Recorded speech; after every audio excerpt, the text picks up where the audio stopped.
Halo semua, kembali lagi di podcast Bahasa Indonesia bersama Windah.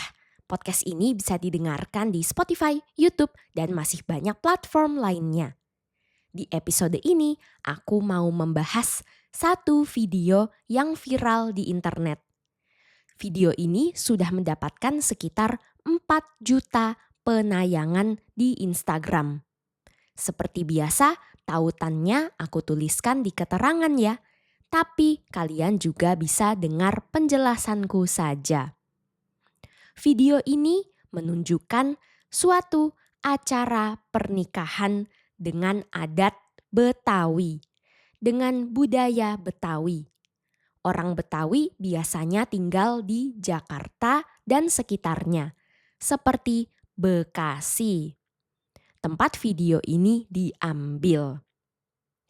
Di video itu kita bisa melihat pasangan pengantin yang mengenakan pakaian tradisional khas pernikahan Betawi. Di video itu, si pengantin perempuan berjalan perlahan-lahan melewati tamu-tamu yang duduk di sebelah kanan dan kirinya. Di ujung jalan ada si pengantin laki-laki yang menunggu.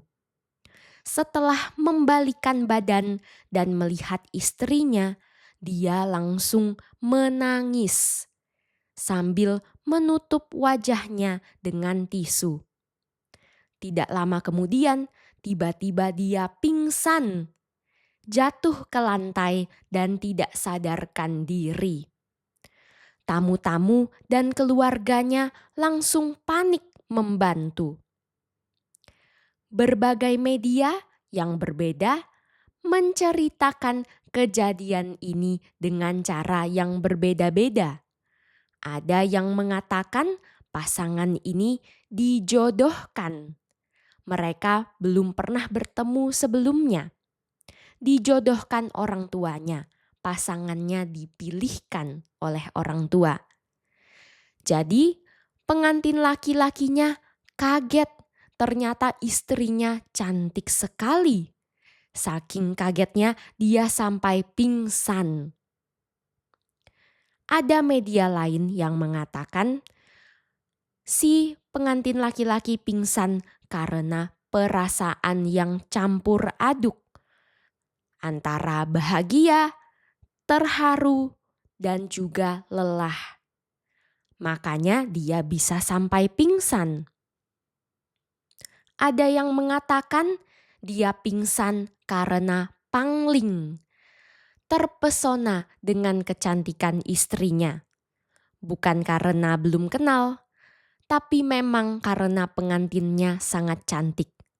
Ditambah di hari pernikahannya lebih cantik lagi. Yang paling parah, warganet menjadikan video ini bahan guyonan, bahan candaan.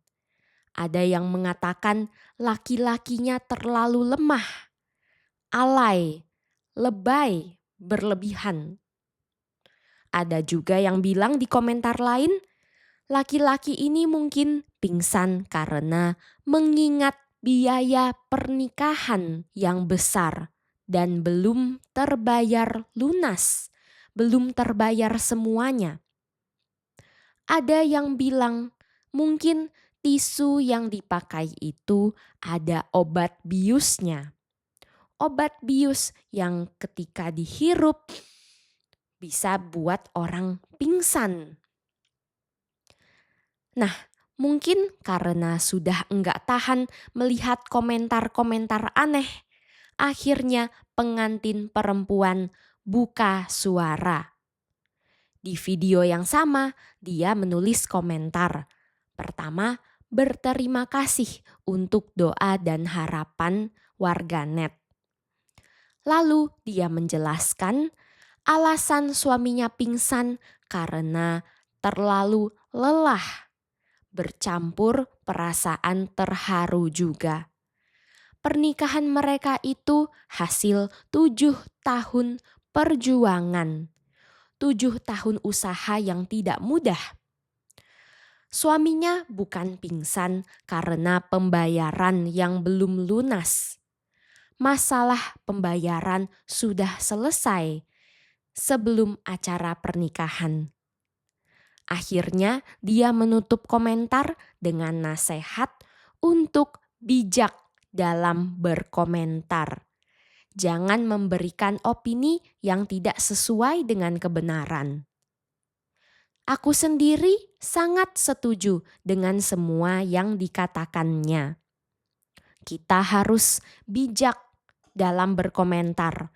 Hati-hati waktu memberi komentar. Jangan sampai tidak sesuai kebenaran dan ada banyak orang yang ikut-ikutan punya pemikiran yang salah. Menurutku, kita juga harus hati-hati waktu mengunggah video di internet. Salah-salah, momen pribadi kita jadi viral dan dijadikan bahan guyonan. Mengerikan sekali ya. Memang internet itu diisi banyak pengetahuan berguna, tapi sisi negatifnya juga banyak. Bagaimana pendapat para pendengar? Mungkin kalian juga pernah melihat berita yang tersebar di internet padahal tidak sesuai dengan kebenaran? Kirimkan pendapat dan ceritamu ke podcastbahasaindonesia@gmail.com atau langsung tuliskan di kolom komentar ya. Episode kali ini sampai di sini. Jangan lupa dukung podcast ini dengan menjadi sahabat Windah di Patreon dan dapatkan transkrip serta terjemahan untuk semua episode yang ada di podcast ini. Bisa juga dukung podcast ini dengan membagikannya di media sosialmu serta memberikan penilaian di Spotify dan Apple Podcast supaya semakin banyak orang yang mendengarkan. Sampai jumpa di episode berikutnya. Dah!